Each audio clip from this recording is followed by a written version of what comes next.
Engie com código de negociação EG3 na Bolsa de Valores, empresa que já retornou 4.807% aos seus acionistas, contra apenas 539% do Ibovespa, principal índice brasileiro. Trazendo isso para o mundo real, um aporte inicial de apenas R$1.000 se transformou hoje em R$49.000, pelo simples fato do carrego, aplicando a metodologia das 3 chaves que eu sempre trago para vocês em todos os vídeos. Período mais curto, algo mais realista, os últimos 5 anos, a Engie retornou 68% ao acionista, contra apenas 39% do Ibovespa. Ela bateu o principal índice brasileiro, tanto no longo prazo quanto no curto prazo, demonstra a importância de selecionar bons ativos por um longo período.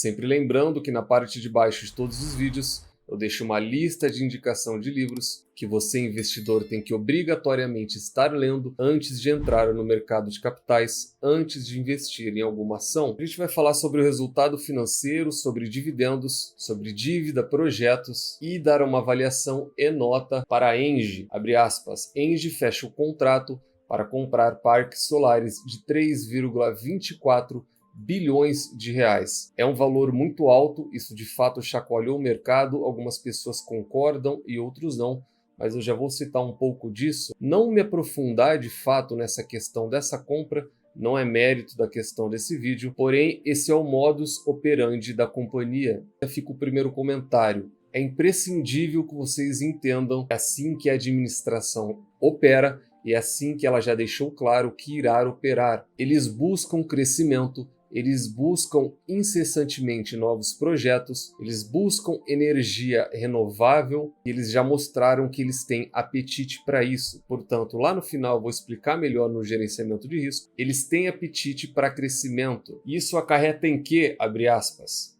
o Itaú acredita que a compra de ativos solares deve reduzir dividendos, fecha aspas. Explicação rápida. Toda vez que uma companhia indica um alto capex, ou seja, grandes investimentos para que isso traga uma receita futura, ela abre mão de uma receita presente. É como você na vida. Se você quer ter algo lá na frente, inerente a isso, você tem que abrir mão de algo no curto prazo. Para companhias é a mesma coisa, isso não muda. Isso acarreta em que vai diminuir o lucro líquido, consequentemente vai diminuir os seus proventos. O mercado geralmente não gosta disso. E eu tenho realmente uma preocupação naquele ponto com a Petrobras. Eu espero que eu esteja preocupado demais. A Petrobras vai divulgar o plano diretor dela agora nos próximos dias. E se realmente ele passar de 100 bilhões como o mercado está esperando, já começa a ser algo perigoso para os próximos 4 anos. Aqui em cima, Engie Brasil aponta lucro de 867 milhões no terceiro trimestre. A companhia reportou um lucro de 928 milhões no terceiro tri, 31% acima ao mesmo período do ano passado. Portanto, no year over year, é um crescimento robusto e o EBITDA também cresceu 23,5%. É um crescimento muito robusto nas duas linhas. E o porquê que nós não tivemos grandes variações na companhia, mesmo com um lucro tão superior, é o que eu sempre falo para vocês, é a questão de expectativa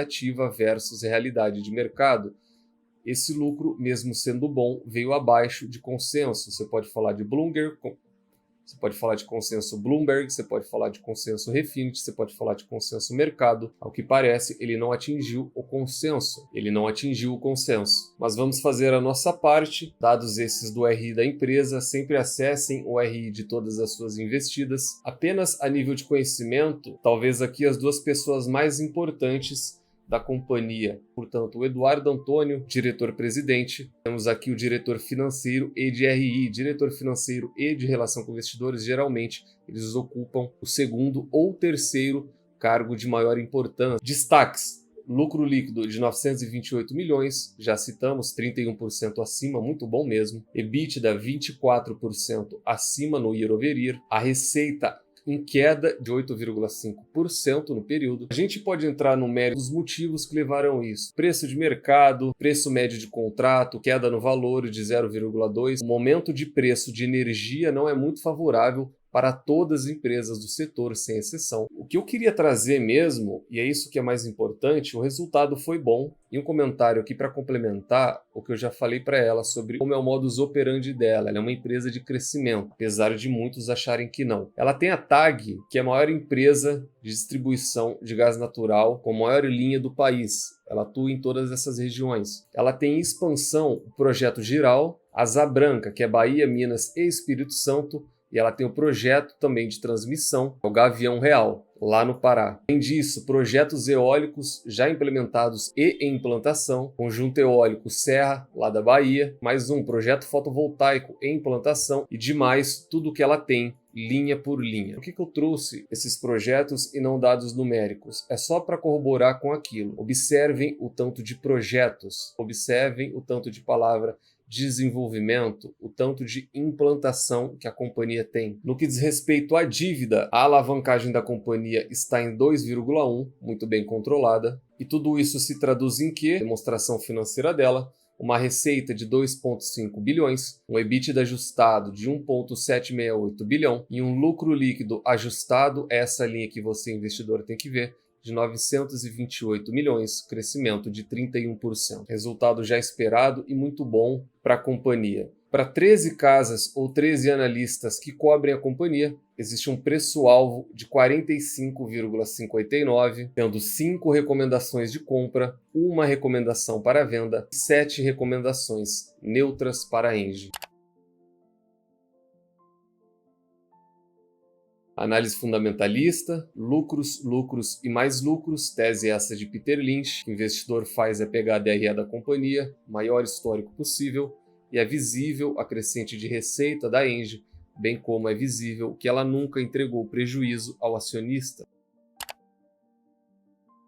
ROI, Return on Equity, tese essa de Warren Buffett. Esse é um dos grandes pontos positivos da Engie, e aqui é claro que ela tem um retorno alto, não só companhia versus companhias, como se você pegar setorialmente, ela tem um retorno acima dos seus pares de setor, uma média histórica beirando 30% de ROI, sendo que o seu atual é de quase 40%, é uma eficiência extrema da companhia, muita qualidade no retorno sobre equity. Dividend Yield, tese essa de Benjamin Graham e Luiz Barsi Filho, ela tem uma média histórica de 6,75, é um bom retorno e o seu atual está na casa de 8,30%. Ela que já chegou a pagar um yield na casa de 13% num passado recente. E apenas um comentário que eu ia fazer lá no gerenciamento de risco, mas eu já vou aproveitar para fazer aqui. Plenamente capaz, é plenamente factível de que quando esse ciclo de alta de investimentos, quando esse CAPEX altíssimo finalizar, nós tenhamos novamente um yield na casa de 13%, e se você carregou a companhia desde o período baixista dela, muito provavelmente o seu dividend yield on cost, que é aquele que eu sempre falo para vocês, ele irá se manter acima de 2 dígitos com o reinvestimento dos dividendos. Preço sobre lucro, tese essa de Robert Shiller, de regressão à média. Ela tem uma média histórica de 13,55. Ela sempre foi negociada a múltiplos mais altos, baseado nessa expectativa e projeção do mercado de alta taxa de crescimento, de muitos projetos e alta crescente de receita e lucros. Porém, nos últimos 2 anos, ela já vem sendo negociada abaixo da sua média histórica. Dívida líquida sobre EBITDA, tese essa de Peter Lynch, empresas sem dívidas não quebram, e ela tem uma dívida muito controlada, apenas 1,61 de ratio histórico, sendo que o atual está na casa de 2. Nada preocupante, muito saudável, muito bem administrada. Preço teto, tese essa de Luiz Barsi Filho. Eu peguei o último ano fiscal fechado, 2,98, e caso ela pague algum provento no mês de dezembro, como ela fez no ano passado, muito provavelmente ultrapassaremos os R$3 de provento esse ano, mas vamos simplificar, divido isso por 6%, que é o mínimo aceitável pelo Barsi em forma de remuneração. Teríamos um preço teto de 49,60, R$50, muito em linha com o que a empresa é negociada hoje. Preço justo, tese essa de Benjamin Graham, a fórmula está aqui do lado. Preço justo e preço teto são teses totalmente diferentes, portanto 22,5 multiplicado pelo earnings per share, que é o lucro por ação, 4,13, multiplicado novamente pelo business value per share, que é o VPA, 10,34, eleva a raiz quadrada e teríamos um preço justo de 30,99, bem abaixo do que ela é negociada hoje. Gerenciamento de risco esse pessoal, individual e intransferível. Se você não faz, faça de todas as suas investidas. Falamos da Engie, está no setor de utilities, ela é uma empresa elétrica e ela obtém para mim nota 4, portanto uma nota alta, uma ótima empresa, sempre lembrando que notas 3, 4 e 5 são boas, ótimas e excelentes empresas, respectivamente. Pontos positivos e negativos e por que eu gosto tanto da Engie. Primeiro, pontos positivos, que são muitos por sinal.